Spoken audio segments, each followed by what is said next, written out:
this old that are not with a caring loved one, I think you have to assume they're in some kind of jeopardy. They're not with their loved ones, so I'm very concerned about their welfare. 3 precious little boys, adorable children, still missing tonight, despite days of searching, and now their father's in jail, charged with parental kidnapping. The problem is, cops don't think that's the worst of it. They are preparing themselves for a sickening outcome. We just hope against hope somehow, if he got rid of his kids, he'd dump them somewhere alive and not dead. Amanda, Michigan, your question or thought, man? Hello. I had heard that he was being extradited to Michigan, and if in fact he did kill these children in Ohio, can't they keep him there and possibly put him up for the death penalty? Let me throw that to Darren Kavanoki.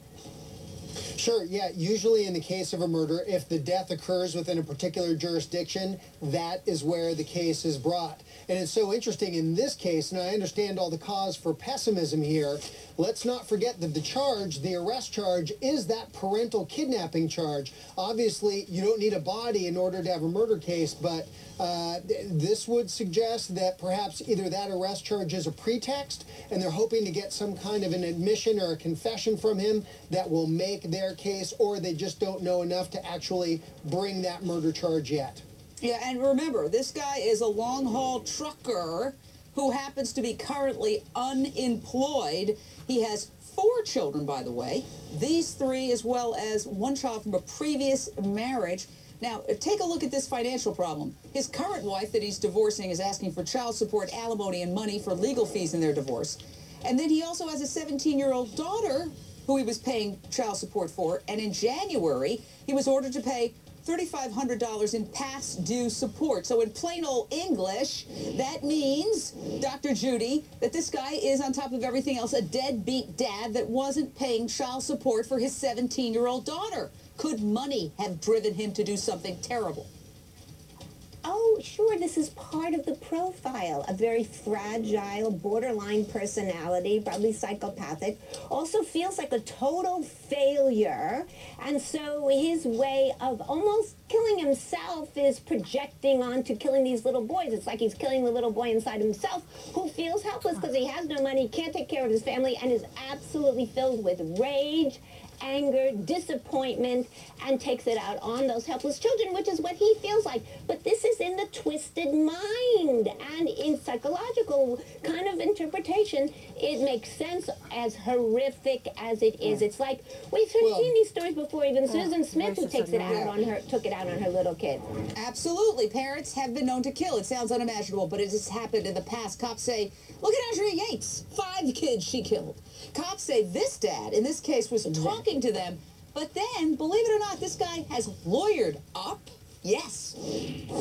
He's been forthcoming with some information, the credibility of which we cannot verify at this time.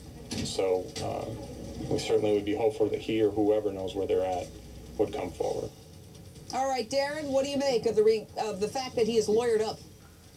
Well, it's a smart thing to do. I mean, regardless of what anybody's judgment about this individual might be, what people do when they're the target. It's a smart thing to do. Look, hey, Mike Brooks, if you're the target of an investigation, you would make the wise call of lawyering up. That's just what people do. The lawyers aren't allowed to, prosecutors aren't allowed to comment on that in front of jurors. That's just a right that we all have in this country of ours. You're absolutely right, Darren.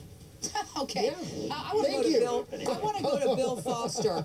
Bill, you actually had face-to-face contact with this family. Your kids played with these 3 precious kids. Have you been in contact with the mother at all since this nightmare unfolded? What is she going through? I have been in contact with some of the family, not the mother per se. They've asked for privacy in this crucial time. Even though I'm close, I know I'm welcome there to talk to them. I am respecting their wish and giving them time. Are they keeping hope, or are they? Well, the whole community is keeping hope. If there's 1%, we'll take. Myself, we're all wishing for a Christmas miracle. I'd do nothing. I'd love nothing more than to have. We're out of time. Thank you, sir. So sad. Let's pray. For one